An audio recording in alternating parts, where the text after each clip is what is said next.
Hello everybody, welcome back to the FPL Crypto channel. This is the Game Week 9 watch list video. No videos last game week because of some time constraints on my side. I do apologize for that, but I'm going to make it up for you guys this week with a couple of videos before the game week deadline on Saturday.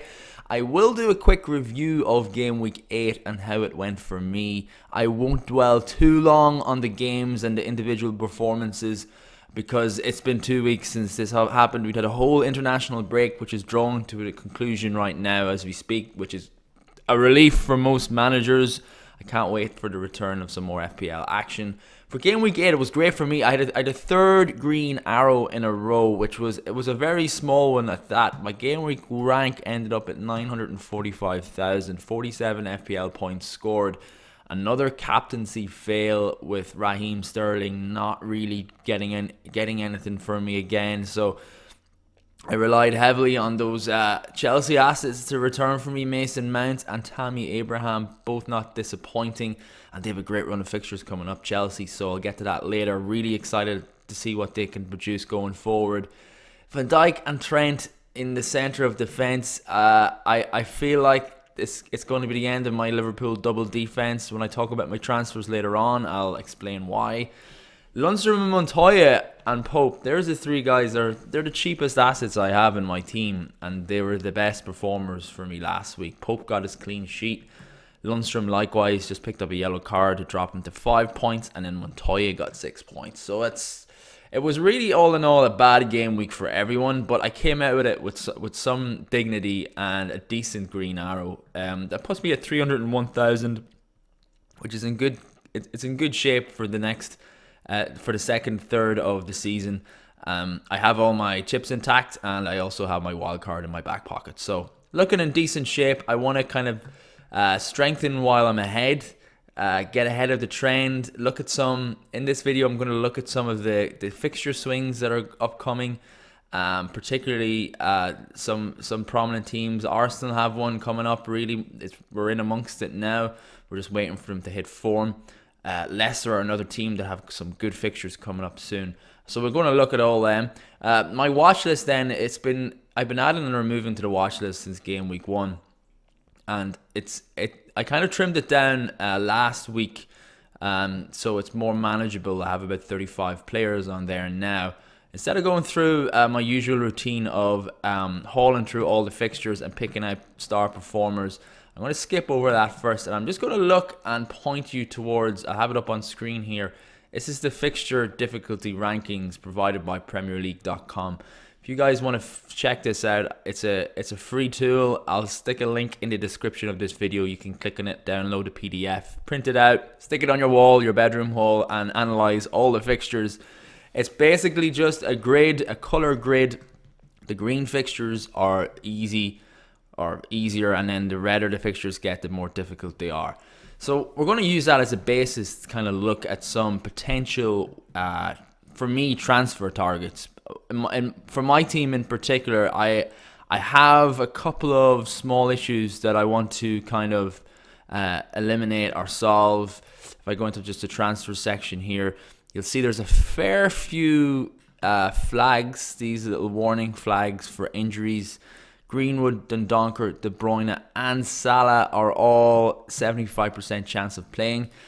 I'm not too worried about that, in truth, because of the lengthy international break. All these flags they seem to not be removed until there's a little bit more information in press conferences very close to the game week deadline. So the likes of De Bruyne and Salah I'm very hopeful for.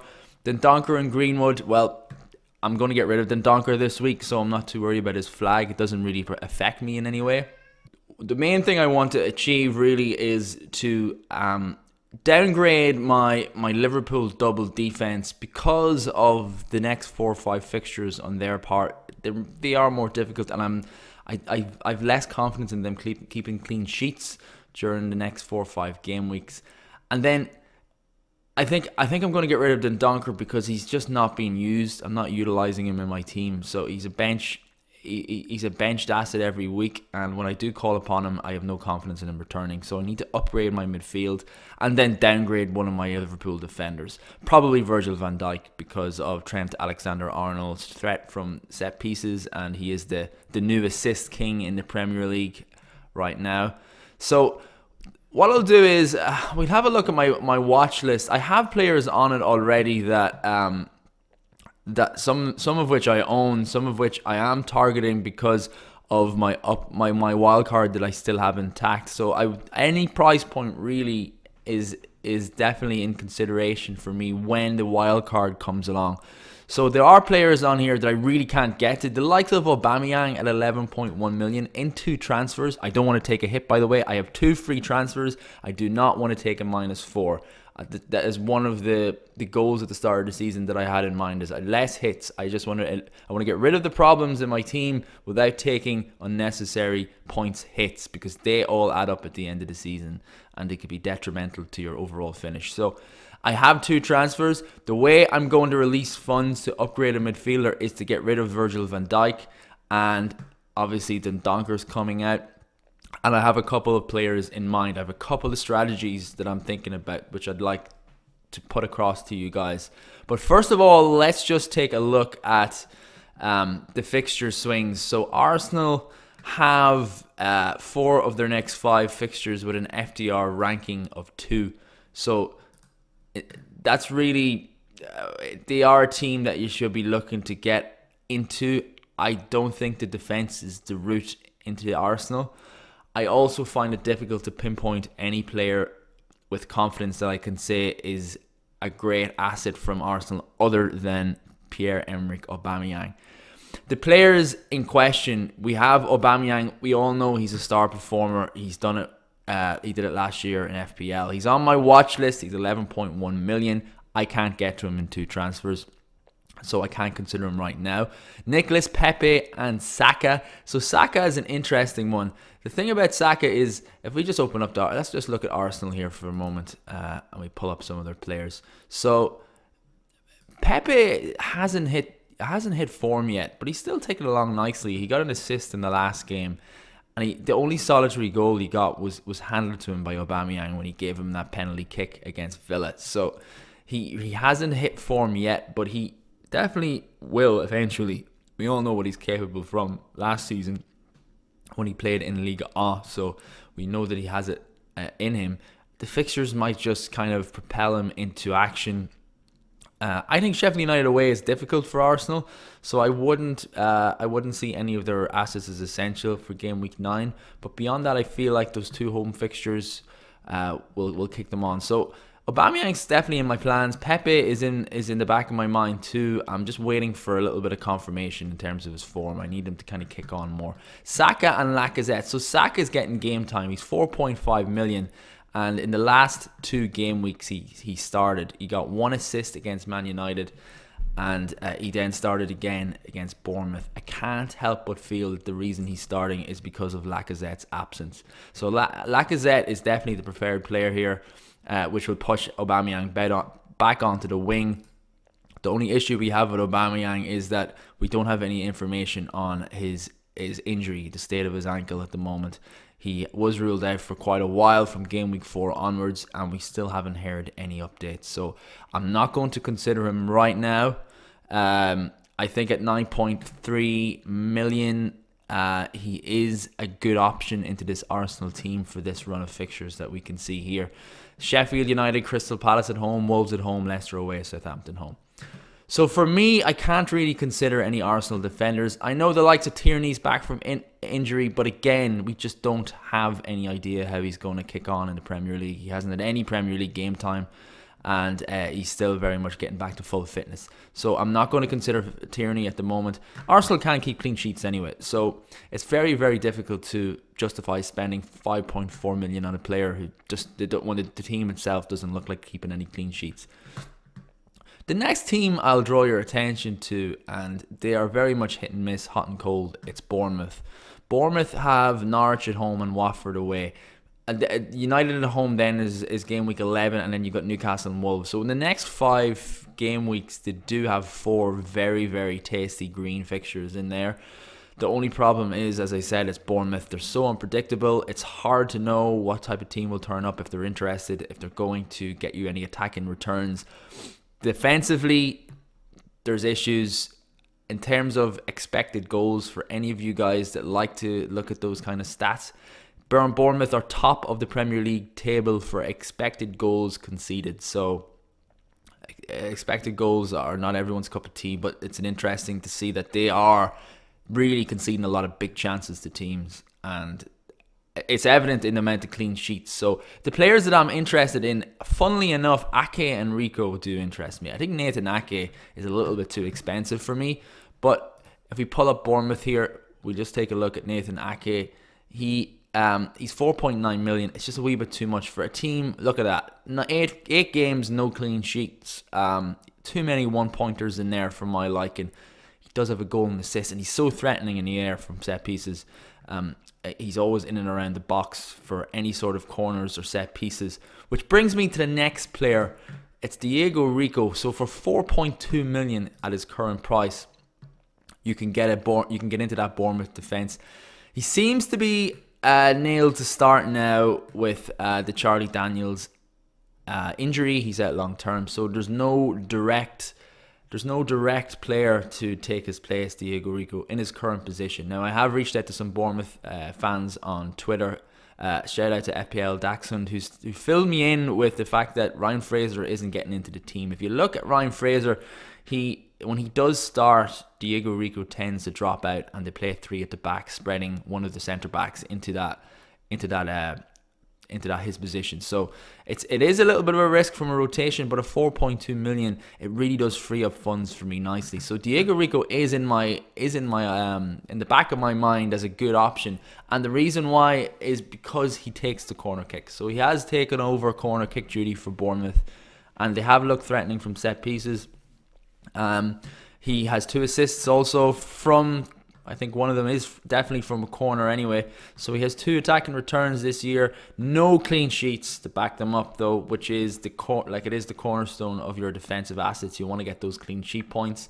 But I think at that price, I wouldn't have to start him every game week. I do like Norwich and Watford away, the next two fixtures. Both teams are in abysmal form and probably would like to be dragging themselves out of the trenches, but there's no signals to see if their form's going to change. So I think Diego Rico will be a good player for Game Week 9, Game Week 10, and then Game Week 11 I could play Lundstrom, because in Game Week 11 he has a home fixture to Burnley. So I'm not tied in totally, and as I said, the reason why I would put someone like Diego Rico into my team would be to release the funds for an upgrade. I'd have 7.4 million to upgrade than Donker. So let's just say, for the sake of it, that I'm going to go for Diego Rico to release those funds. I have 7.4 million to play with now in midfield. Looking at the rest of the Bournemouth assets, now I have Josh King, so none of them interest me, but I think Callum Wilson is a fantastic option, and at a price of 7.9 million should not be overlooked, especially for any of you people on wildcard this week.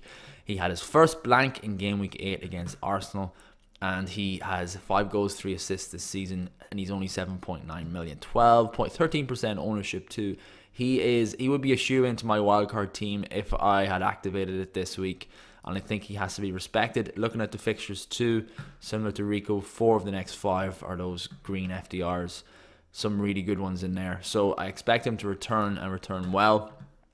As you know, I have Josh King in my team, who's doing okay for me. And you know, I have bigger problems to eliminate other than Josh King, so he's staying there for now. So I'm happy enough with him, even though he's played on the wing and he's a striker. Not too happy about that point. The next team that maybe we could mention is Brighton. I mean, Brighton are off the back of a 3-0 victory against Spurs, so they are worthy of consideration. Defensively, they got a clean sheet last game week, so we can't really complain too much about their defensive capabilities. I think it's just, again, rotation issues. Trossard's coming back from injury, and the emergence of Aaron Conley as the next 4.5 million playing asset. It hasn't really got any affirmation just yet, but he did get 2 goals against Tottenham Hotspurs. He is 4.5 million. It was his first start, and they've got 3 nice fixtures coming up, Game Week 9, 10 and 11. So maybe if you have a transfer to spare, which is probably very unlikely, he would be an easy upgrade for your bench fodder, your likes of Mason Greenwood, who I have on the bench. It would be a nice little upgrade to have a playing player on there. It's good to have a playing bench, especially when it comes to chip season and you want to activate those. You want to activate the bench boosts, especially if you have players in the bench that are going to start. The 4.5 million playing striker is going to be all important around about then. Maybe too early to be talking about that, but it's all to be considered.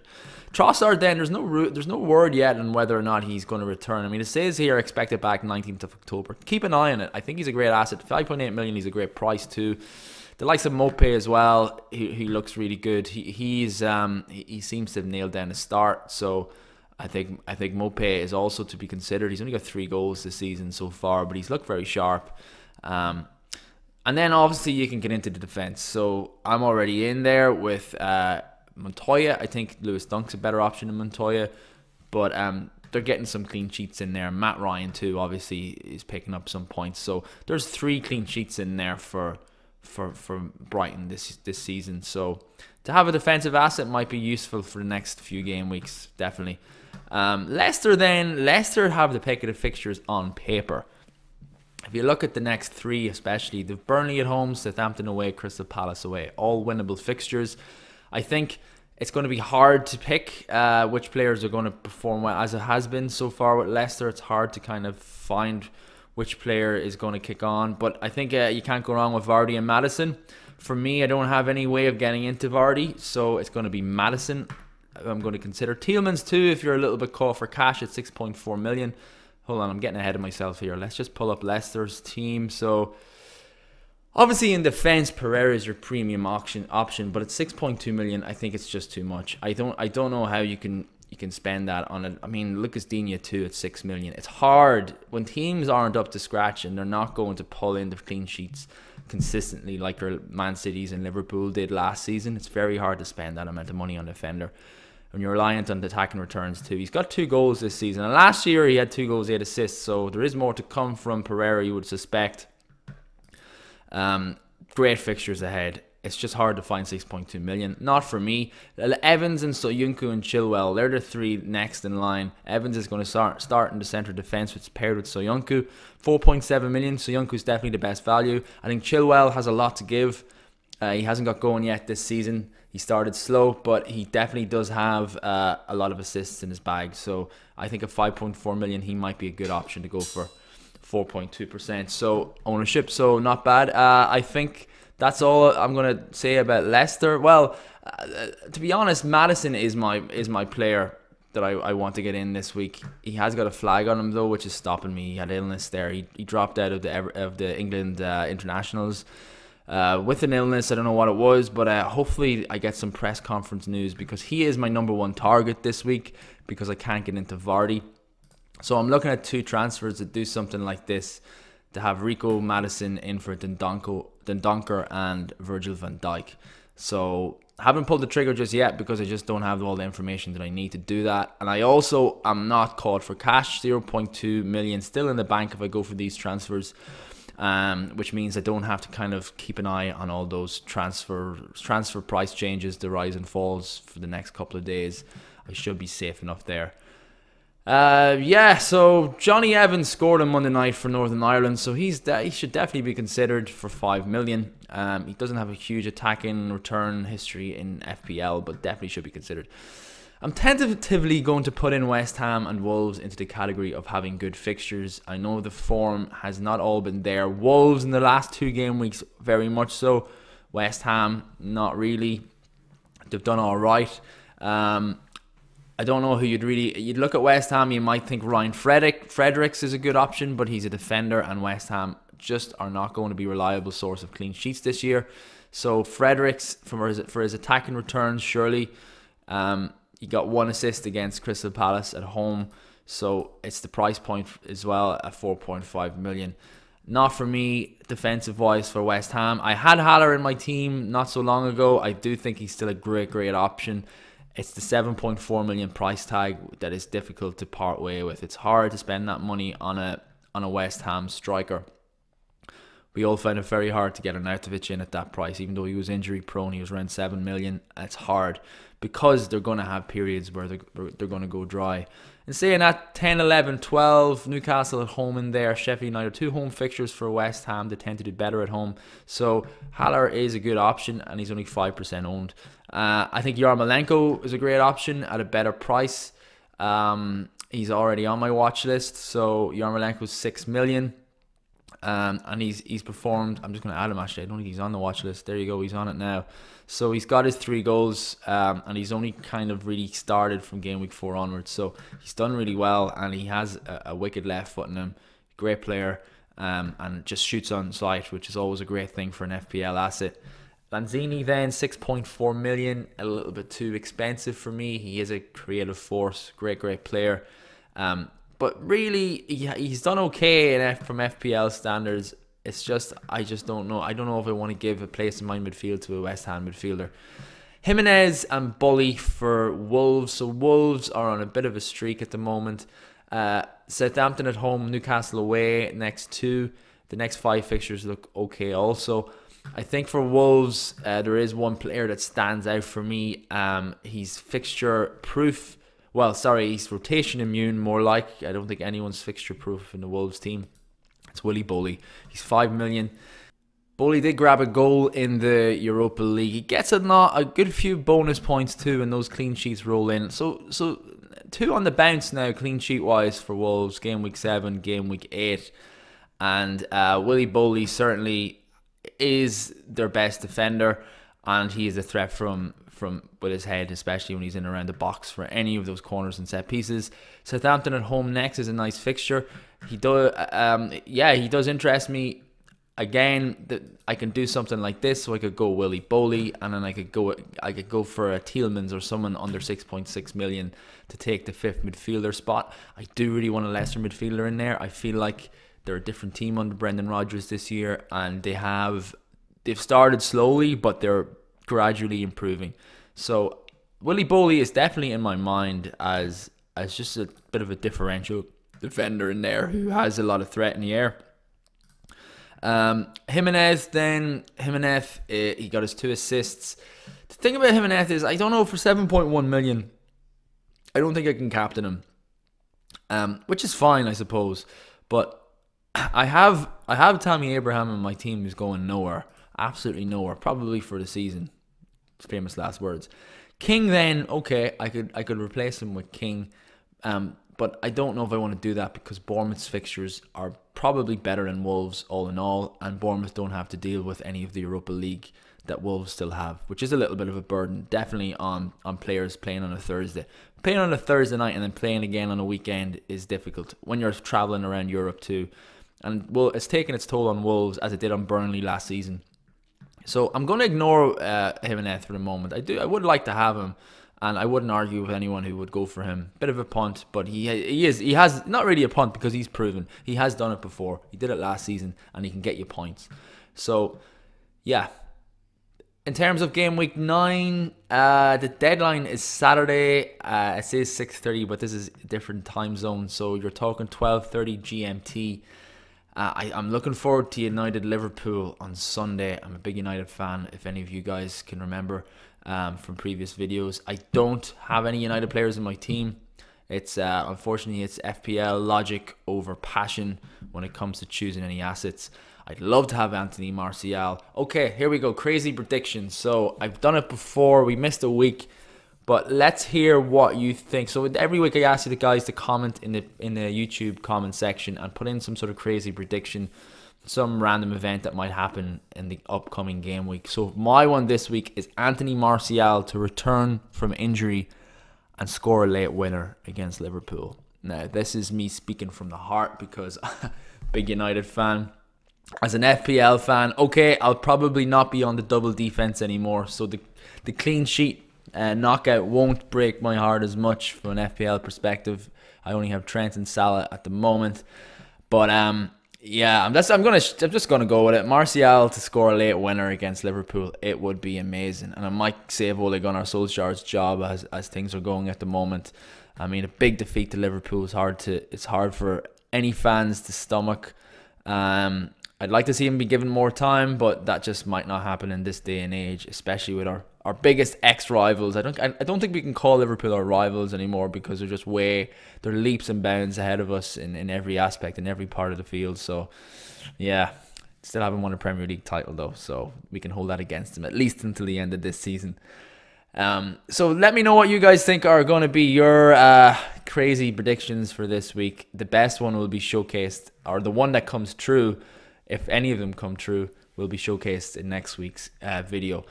FPL Crypto 6 Picks contest will relaunch in the next couple of days. I'm going to wait until I get more information on some of these flags. So Salah trained fully today. He should be okay. It's actually interestingly, Alisson as well looks like he's back in goals for Liverpool this season, or for this game week. So that will strengthen any defensive assets for them. De Bruyne is fine. I reckon he's going to be okay. But again, don't take my word for it. Wait for Pep Guardiola press conference on the Friday. Fixture wise is then, I think Bournemouth and Norwich might be a bit of a goal fest. So if any of you guys are thinking of selling Pukki, I'd hold on to him for a little while longer. Finland won 3-0 tonight against, I think it was Armenia, and Teemu Pukki scored 2 goals. So he's definitely not falling out of goal scoring form. He needs his Norwich teammates to kind of dig out and get some more creativity going. Bournemouth are leaky defensive wise, as I pointed out earlier. Highest expected goals conceded. So I'm looking for some Josh King returns. If I go with Diego Rico, I'd be looking for some assists from his corner, so because I don't expect Bournemouth to keep a clean sheet against Norwich, even though Norwich's away form has been horrid at late. Chelsea against Newcastle. Captaincy then, I'm looking at Tammy Abraham or Raheem Sterling. Should I stick with Sterling? I feel the more I've captained Sterling the last 3 game weeks, I feel like the time when I just switch the armband to somebody else, he'll end up scoring his hat-trick like he did in game week 1, and he has hat-tricks in him, Sterling. I expect a lot of 20-pointers from him this season. Well, at least one. Excuse me. At least one more anyway for until Christmas. I reckon he has them in him. He scored a rake of goals against Bulgaria in the internationals there recently. So, yeah, Sterling's not going anywhere from my team. Sterling and Salah are always my core players, my core nucleus of captain choices for the first 10 game weeks. That was my initial game plan, but I might get tempted to switch to Tammy Abraham for that Newcastle fixture at home. Interesting one. Man City then will be looking to bounce back against Palace. If they get De Bruyne back in business, then I think they're just a better team with him in it. Spurs against Watford. So Harry Kane, I know a lot of you sold him this week. Heung-min Son is away off playing in South Korea. So he should be on a flight back as we speak. I think that he will start against Watford because they need him. He's probably their informed player at the moment. And they'll be also looking to bounce back. So that could be there could be a few goals in there for Spurs. That's pretty much it. I wish you all well for the game week ahead. It's great to have FPL back at last. More videos to come from me soon. If you like this type of stuff, subscribe for more content and to get some notifications on my next video. As always, I will let you guys know what my transfers end up being. I gave you 2 different alternatives there. I'm either going Bully and Tielemans, or I'm going to go with the likes of Diego Rico and Madison, or Bully and Tielemans. So there's my 2 combinations that I'm mulling over. Which one do you prefer, actually? Just if you guys have an opinion on this, I really do take into consideration other people's opinions in FPL. So stick them in the comment. Let me know what you think. I will post in the community section of YouTube my final team and decisions before the game week deadline. So stay tuned for that around Saturday morning or late Friday night. Good luck to you all. I hope your arrows are green once again. I'm looking for my 4th green arrow in a row. I'm dying to get into that 100k and stay there. So onwards and upwards. Take care, guys.